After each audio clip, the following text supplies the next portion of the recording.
Good evening, everyone. This is following up from our in-class exercise. We already went over percent of the population that's 25 and older with a bachelor's or higher degree.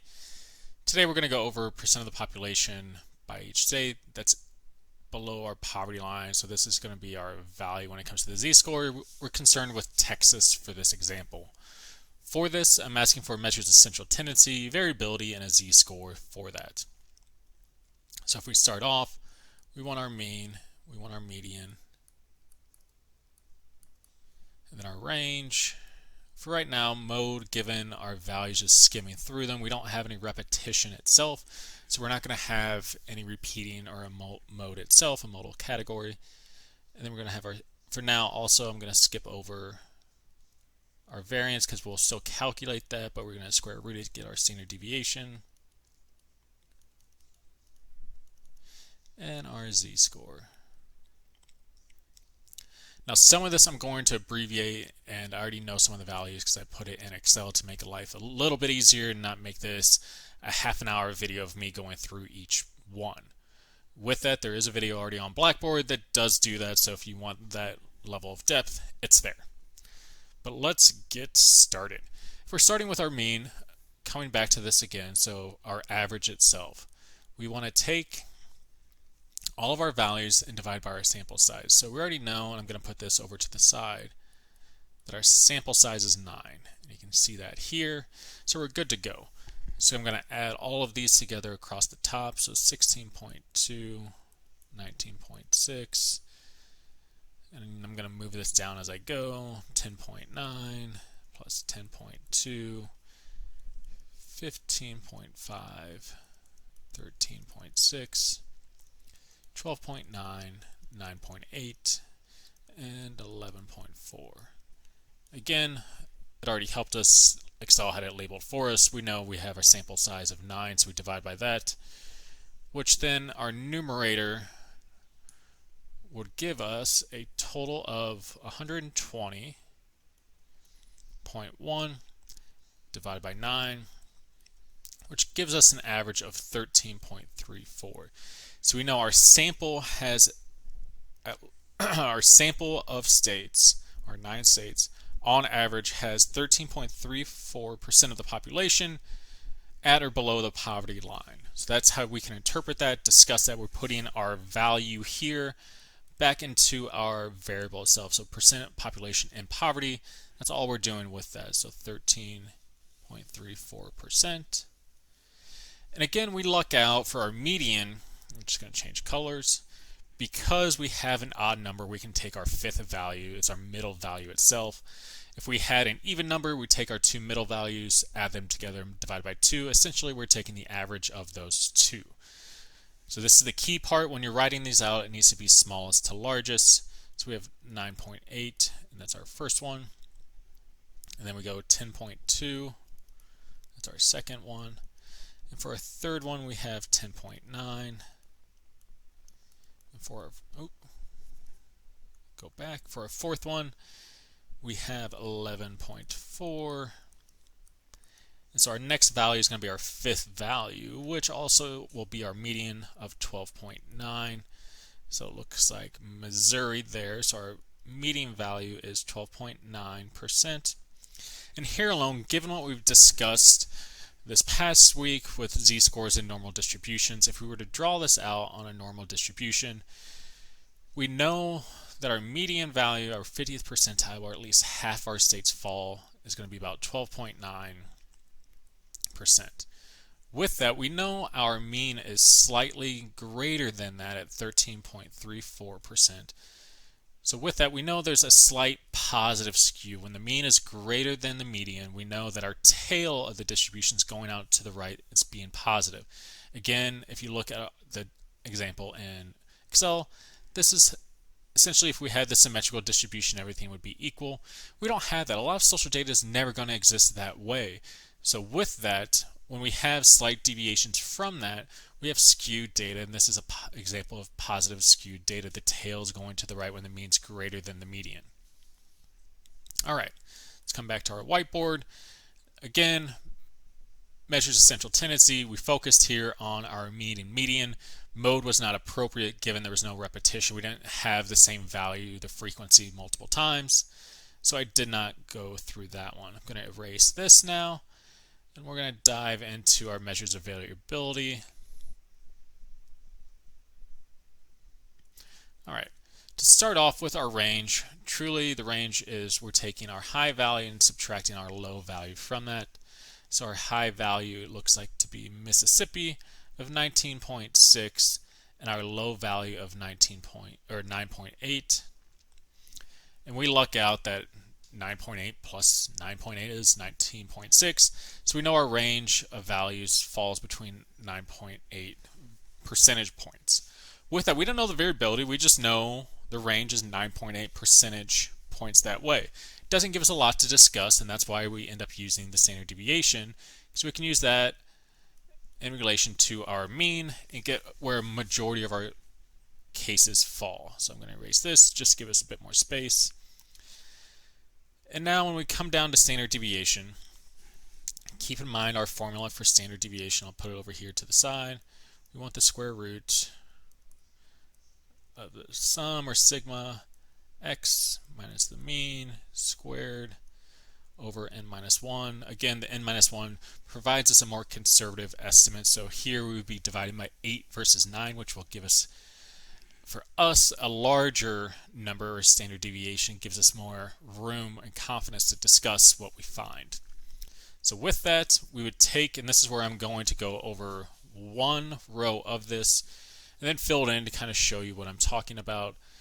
Like I say in class, double check in Excel to make sure you're doing it correctly. But the first step is to take each one of our values and subtract the mean from that to obtain our difference. At that point, we then square it, and then once we've done that for all 9, we sum those up to get our difference, or our sum of our differences squared, and that's our numerator. So for our first one, if we take 16.2 for Arkansas, we would subtract 13.34, which gives us 2.86. And at this point, this is just the difference. If people make mistakes, it's usually at this point and they want to sum all of these up before squaring it. What I recommend doing it is do a row at a time, so you do each step. At this point, you would want to square this value, and we get 8.18. Now you do the same steps for each one of these values. Now you will have some negative ones, especially when you see that anything's less than our mean. We're going to have a negative value, and that's why we square it to get rid of the negative sign there. So repeat this for the additional 8 states. Again, this is the part that I'm kind of glossing over because there's other videos on this specific part. If you make an error, it's typically going to be somewhere in here to where the math needs to be double checked. And that's why I say replicate this in Excel to see, and when I say Excel, do the long formula that I have a video on, showing you each step versus just typing in the standard deviation formula and getting the answer itself. Do each step to see if you're making an error where that's popping up. So the human error part is always an issue. Honestly, when I first made this video, I made one, so I had to re-record it. I didn't realize it until at the end. So here I am.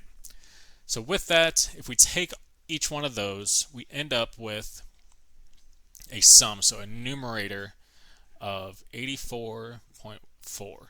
So this is our value on the top. So our numerator, we summed all of these differences up here. So this would be our difference squared. So we would sum all those up.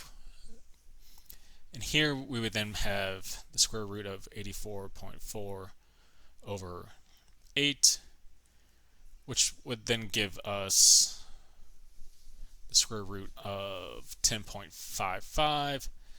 And if you remember, this value here is the variance itself. It's in squared units. It's very difficult to interpret because it's in squared units. It's not in our original units, our percentage. So we have a difficulty describing it, interpreting it, putting back into value for us. Once we take the square root and we essentially get rid of the square that we did in the middle of it, we put it back into our original units and we can interpret it that way. So once we do that, we get a standard deviation value. Oh, why isn't it going? There we go. Of 3.24. So we know now our standard deviation is 3.24.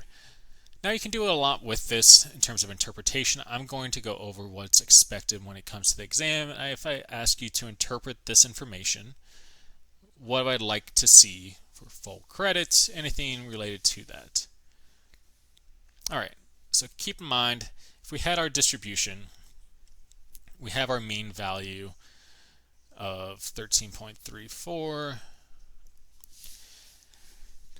And we already went over the normal distributions and where standard deviations fall. So we know that plus and minus 1 standard deviation gives us about 68% of our sample, our cases themselves.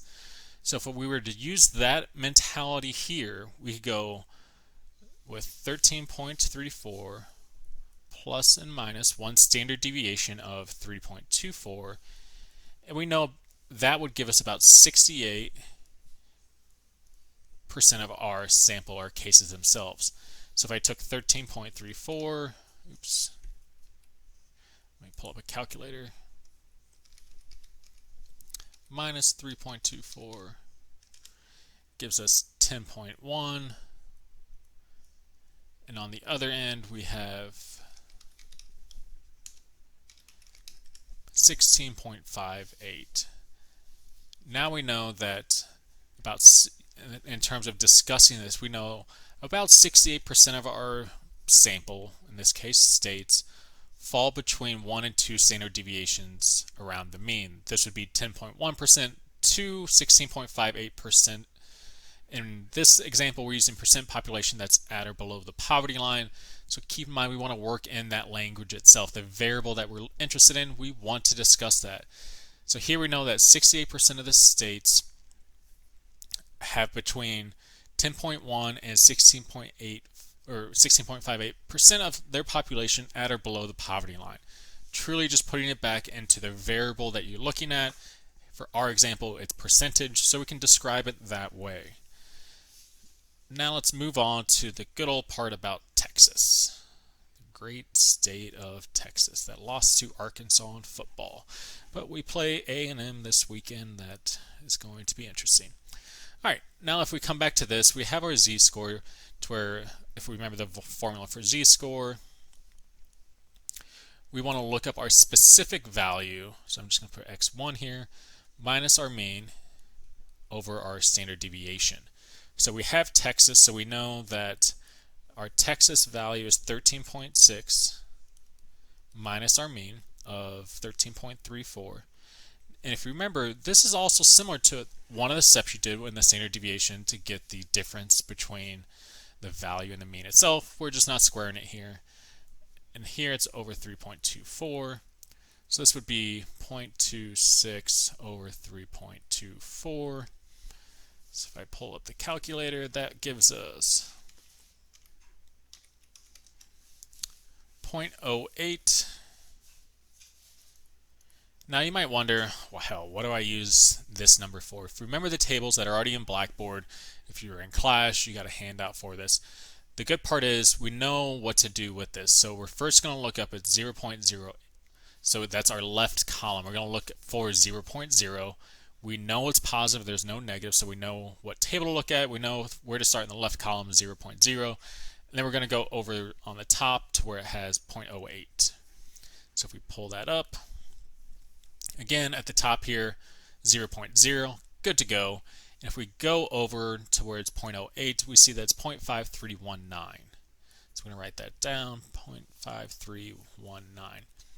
Now you might wonder, all right, cool. What do I do with this value now? Remember, for our value itself, when we look it up on one of those tables, and say this value here of 0.5319, it's going to give us everything to the left of that. So it falls over here. So this is about 53.19% of the full 100%. That's what it's telling us. So this value itself, so we know the 0.08, we know that 53% of our sample falls to the left. And if we wanted to know what fell to the right, so the percent that would be higher, we would just take 100 and we would subtract the 53.19 from, and that would give us our part that's to the right. So if I'm asking for the number of states that are greater than, so this is about 46.81. So if we wanted to round 53 and 47%. So again, we know the number of states we have, and I'm asking in this question how many are lower and higher. So if I take our 9 states,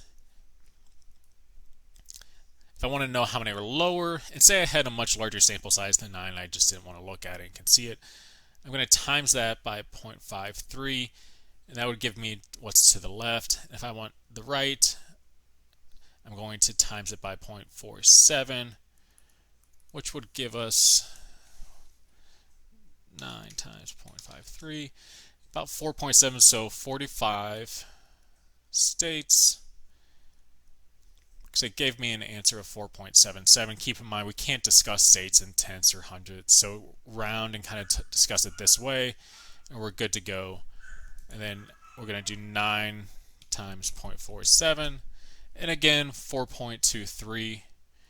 So we have about 4 to 5 states that way. We have a very small sample size, so keep in mind that's why you have some overlap, and it's like, well, if you added these, it could be more than 10, it could be 9, it could be 8 if we're looking at the 4 to 5 both ways. But this is a good way to describe it. It's about 4 to 5 states that have a lower percent of poverty, percent in the population, or percent of take a breath. There's about 4 to 5 states that have a lower percent of their population in poverty, less than Texas. And on the other end, we have there's 4 to 5 states that have a greater percent of their population in poverty than Texas. So we're putting it back in terms of what I was asking for Texas up here and our variable of population and poverty. With that, if there's questions, please reach out to me, let me know. In class for Tuesday, we'll have a review day for the exam coming up. Please let me know. If not, take care. Goodbye.